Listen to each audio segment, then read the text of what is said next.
নমস্কার, আমি সুরঞ্জন, আপনারা দেখছেন ম্যাক্স টেলিভিশন 2। আজ আমি যে প্রতিবেদনটি নিয়ে আপনাদের সামনে এসে উপস্থিত হয়েছি, এটি একটি অত্যন্ত গুরুত্বপূর্ণ একটি কথোপকথন।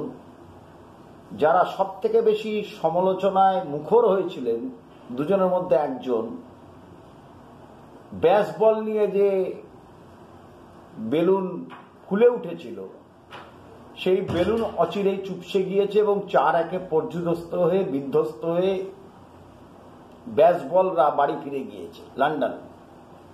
এবং তারপরেই চুলচেরা বিশ্লেষণ শুরু হয়েছে এবং তাতে অংশগ্রহণ করেছেন